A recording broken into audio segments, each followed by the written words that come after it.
I'd been hauling furniture for about 2 years. I started right after my folks kicked me out. It was a mind-numbing and tiring gig, but it brought food on the table and kept a roof over my head, so I didn't think about it much. Most people were either invisible or way too chatty. I'd seen 100 living rooms and figured I knew the drill. Until the delivery to Route 49 came.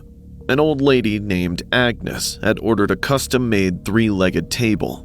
The address was way out past the edge of town on a country road. Throughout the drive, my GPS kept glitching, but it had happened before on some older routes, so I kept driving. The house was 2 stories, wood construction, and seemed to have been built in the 80s. The porch steps shifted under my boots when I carried the table up. The door opened before I'd even finished knocking. The lady was small and somewhere in her 60s. Her white hair was worn loose around her shoulders, and she was wearing this faded, oversized tunic that looked like it had seen better days. She spotted the table and her face lit up. She gestured for me to haul it into the parlor. I stepped inside and immediately felt like I'd walked into the wrong century. The room was packed, wall to wall. Clusters of little voodoo dolls were pinned everywhere, mixed in with strings of small animal bones. Someone had drawn weird chalky symbols along the baseboards that didn't look like anything I recognized. Every flat surface was covered in candles. The whole place reeked of stale beeswax and damp earth. I dropped the table exactly where she pointed. She laid her hands flat on the wood, closed her eyes, and gave a slow nod, like the table was talking back to her. She told me it was a planchette table, that she was a medium and that she used these tables to help people communicate with the dead.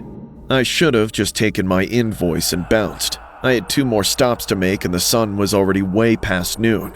But Liam's face dangled in my eyes. It had been nearly a month since the crash took him.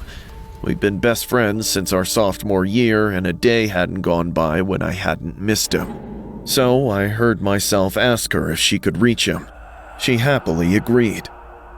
She asked me to light all the candles around us. She set 2 chairs at the table, placed the planchette on the surface between us, and told me to put my fingers on it lightly and not to take them off regardless of what happened. I watched her close her eyes and start whispering. At first, everything felt completely normal. I was even grimacing inside that I fell for it. Nobody could talk to the dead. But after 5 minutes, the temperature started dropping to the point where I got shivers. Every candle in that room tilted sideways at the same time, but there wasn't a lick of wind. Agnes went completely vacant. Her breathing slowed. Her hands turned white where they gripped the planchette, and her head slumped forward like somebody had cut her strings. I'd nearly got up and booked out of the room when she started giggling.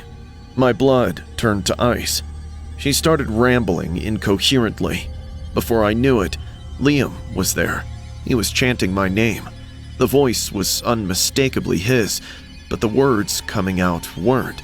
It was poisonous and angry. He started sobbing, accusing me of being a wuss for a friend. He said I'd watched him die, that I was right there on the shoulder of the road when the car flipped and didn't do anything to save him. I wasn't, though. I was dead to the world in my apartment 3 miles away. The cops verified it. I had the receipt from the diner, but hearing his voice say it crawled doubt in my own skin. Agnes's face started twitching, muscles pulling in directions that weren't meant to go.